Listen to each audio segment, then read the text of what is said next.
এর প্রথম সভা আজ রাজধানীর আগারগাঁওয়ে নির্বাচন কমিশন সচিবালয়ে প্রধান নির্বাচন কমিশনার এম নাসির উদ্দিনের সভাপতিত্বে এ সভা অনুষ্ঠিত হচ্ছে।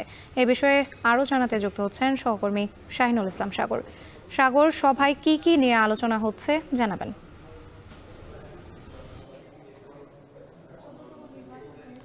রাত্রি আজকে ঠিক সকাল 11টার দিকে রাজধানীর আগারগাঁওয়ের যে নির্বাচন কমিশন আছে সেই নির্বাচন কমিশন যে ভবন আছে সেখানে প্রধান নির্বাচন কমিশনার জনাব এম নাসির উদ্দিনের নেতৃত্বে একটি সভা অনুষ্ঠিত হয়েছে। এটি হচ্ছে 14তম যে নির্বাচন কমিশন গঠন করা হয়েছে সেটির প্রথম আনুষ্ঠানিক সভা।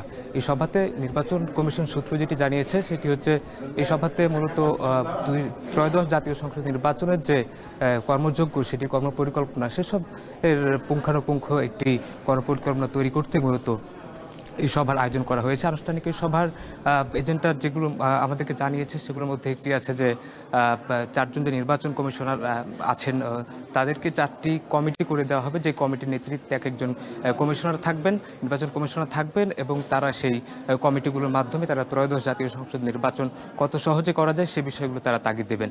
এরপরে আরেকটি কর্মযোগ্যের মধ্যে পড়েছে যে ভোটার তালিকা হালনাগাদ, সে বিষয়টি নিয়েও কথা বলার কথা রয়েছে। আর তৃতীয় আরেকটি বিষয় হচ্ছে সেটি হচ্ছে যে জাতীয় নির্বাচনের যে সীমানা নির্ধারণের যে আপত্তিগুলো ছিল, অর্থাৎ অতীত অভিজ্ঞতায় যে সমস্ত নির্বাচনের আসনে যে আপত্তি ছিল সেগুলো নির্বাচন কমিশনকে সেটি জানানো হবে, সেটি অবহিত করা হবে। তো সব মিলিয়ে বলা যায় যে ত্রয়োদশ জাতীয় সংসদ নির্বাচনের যে সামনে যে আসতেছে সেটির মূল যে আনুষ্ঠানিক যে তাদের যে কার্যক্রম সেটির প্রথম ধাপ বলা যেতে পারে যে আজকের মধ্য দিয়ে শেষ হবে। তো এটি ছিল প্রধান নির্বাচন কমিশনের নেতৃত্বে যে রাজধানী আগারগাঁওয়ে যে আনুষ্ঠানিক সভা চলছে সেটির সবশেষ তথ্য।